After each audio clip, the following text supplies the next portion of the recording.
Did you know that there is a tremendous number of traders that have great trading systems but cannot be profitable and don't know why? Probably you are one of those traders who have losses upon losses and don't know what's going on. You analyze your system day and night, try other indicators and strategies, but the results are always the same.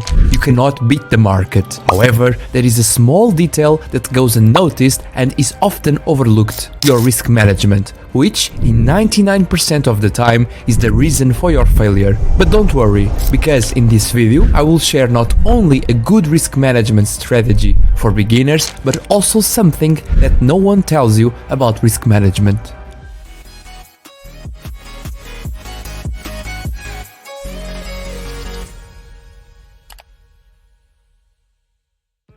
To become a profitable trader, you need to have 3 different skills. First, have a proven trading strategy, a predefined plan or approach that will help you to make decisions about buying or selling a financial asset in the market.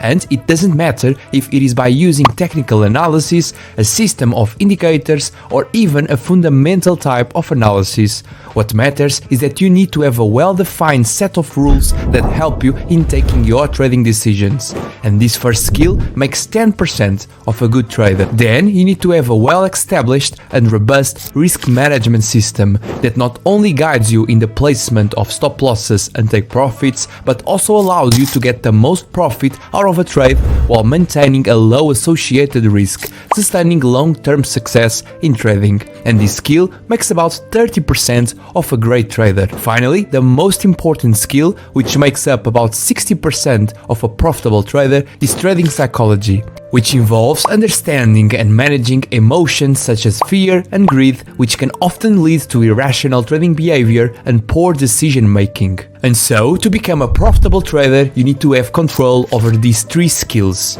In this video, I will only dive into the risk management system, but you can learn more about the other 2 skills, especially the trading strategy one, on my channel, where I share not only some indicators and strategies, but also their real and proven results after using them on thousands of trades and in different markets. You can also take advantage and click on the subscribe button so you don't miss any video.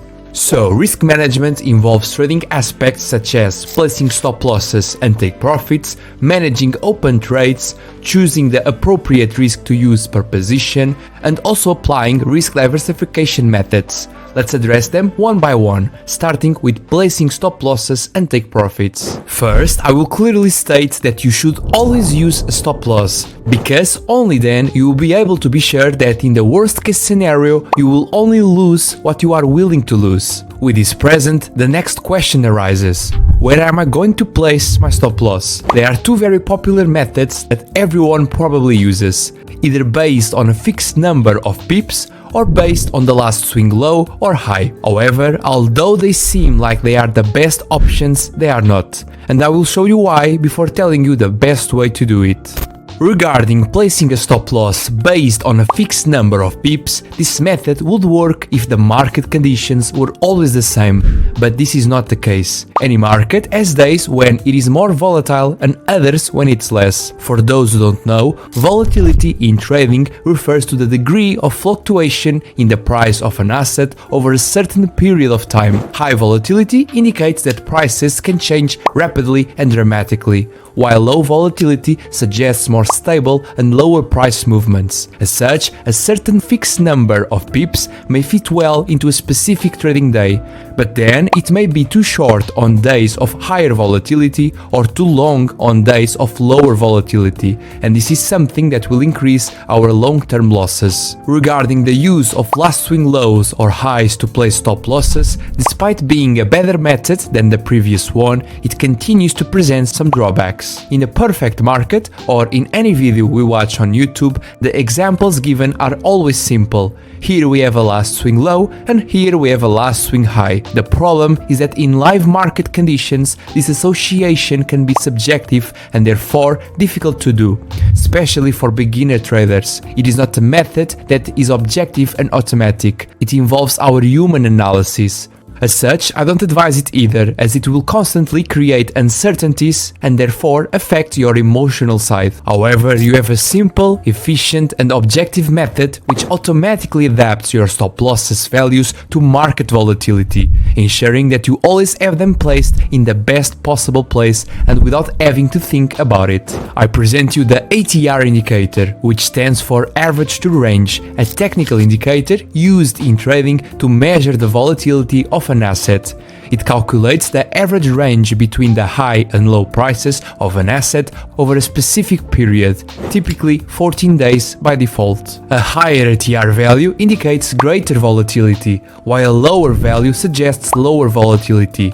As you can see, the indicator shows you the average number of pips that the asset has moved in the last 14 candles here. In this example, in the Euro USD, the value of 558 means that in the last 14 past candles, counting from this one, this currency pair has moved on average 55.8 pips per candle, and as such, we can use this value to place our stop loss. If we want to play it safe, we can also multiply this number by 1.5 or 2 to have a greater margin of safety, both for this asset or for any other, as the ATR indicator works everywhere. And with this special method, you have a stop loss placement that is easy, adapted to different market conditions, quick to apply, does not need your decision making, and will allow you to increase the win rate of your strategy. With the stop loss defined, the next question comes: where will I place my take profit?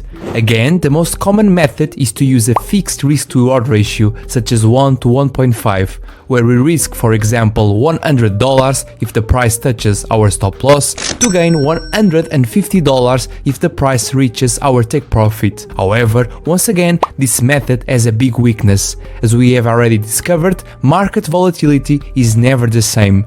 Sometimes the market moves more and other time less. Therefore, a fixed take profit may be too high for moments of low volatility, meaning that the probability of the take profit being achieved is very low, or it may be too short in larger price movements, meaning that you have missed an opportunity to make a lot of money in a single trade, which is also upsetting. The method I'm going to present to you is the best way we have to preserve capital and at the same time take advantage of every movement in the market. The method works as follows. When you enter a trade, you will then place the stop loss based on the ATR value, and in this case I will use a margin of safety of 1.5, and so I will multiply the ATR value, which is 88.7, by 1.5, which gives a stop loss of 133.1 pips. Then I will place a take profit corresponding only to the ATR value, therefore a value of 88.7 pips, and in this take profit I will close 50% of the position.